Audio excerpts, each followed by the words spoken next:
যে কোয়ালা লাফ দিতে পারেনি। ইউক্যালিপটাস বনের উপর দিয়ে সূর্য উঠল। কোয়ালা কেভিন মাথা নাড়ল এবং ঘুমের ঘোরে হাই তুলল। সে দেখতে পেল ক্যাঙ্গারু কিরা তৃণভূমি জুড়ে উঁচুতে লাফিয়ে উঠছে। এবং খোট, বাহ, ও এত উঁচুতে লাফ দেয়, এবং খোট, কেভিন ফিসফিস করে বলল। তার হৃদয় একটু ঈর্ষা জাগল। কিরা এক পাথর থেকে অন্য পাথরে লাফিয়ে উঠল। তার লম্বা লেজ তাকে এত মসৃণভাবে অবতরণ করতে সাহায্য করেছিল।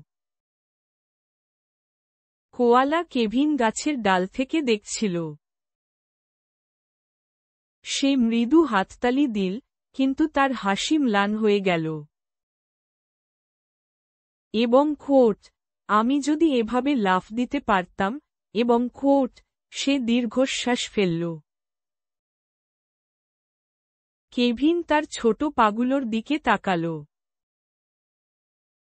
এবং খোট, আমি লাফানো শিখব, এবং খোট, সে সাহসের সাথে বলল।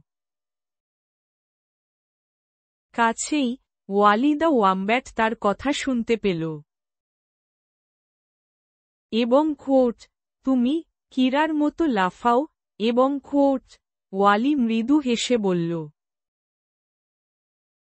কেভিন মাথা নাড়ল। এবং খোট, আমি যথাসাধ্য চেষ্টা করব, এবং খোট। কেভিন গাছ থেকে নেমে এলো। সে হাঁটু ভাঁজ করে লাফ দেওয়ার চেষ্টা করল। বাহ, সে মাটিতে লুটিয়ে পড়ল। কিরা চিন্তিত হয়ে দৌড়ে গেল। এবং খোট, তুমি ঠিক আছো, এবং খোট। কেভিন মৃদু হেসে বলল, এবং খোট, আমি মনে হয় ভুলে গেছি কিভাবে, এবং খোট। প্রতিদিন সকালে, কেভিন লাফ দেওয়ার অনুশীলন করত। সে পাথর, গুঁড়ি এবং কাঠের গুঁড়ি থেকে লাফ দিল। কখনো কখনো সে তার পিঠে বা লেজের উপর পড়ে যেত। ওয়ালি উল্লাস করে বলল, এবং খোট, তুমি ভালো হয়ে উঠছ, এবং খোট। কিন্তু ভেতরে ভেতরে, কেভিন প্রতিদিন নিজেকে ছোট বোধ করতে লাগল। একদিন, প্রাণীরা লাফ দেওয়ার প্রতিযোগিতার জন্য জড়ো হয়েছিল। কিরা প্রস্তুত ছিল, তার লম্বা পা প্রসারিত করছিল। এবং খোট, আমাদের সাথে যোগ দাও, কেভিন, এবং খোট, সে আনন্দের সাথে ডাকল। কেভিনকে নার্ভাস দেখাচ্ছিল কিন্তু সাহসের সাথে হাসল। এবং খোট, ঠিক আছে, আমি চেষ্টা করব, এবং খোট, সে শান্তভাবে বলল। বাঁশি বাজল, আর সবাই লাফিয়ে উঠল। কিরা উড়ন্ত পাতার মতো উঁচুতে উঠল। কেভিন অনেক চেষ্টা করেছিল কিন্তু শিকড়ের উপর হোঁচট খেয়েছিল। সে ঘাসের উপর গড়াগড়ি দিল এবং দুঃখের সাথে দীর্ঘশ্বাস ফেলল।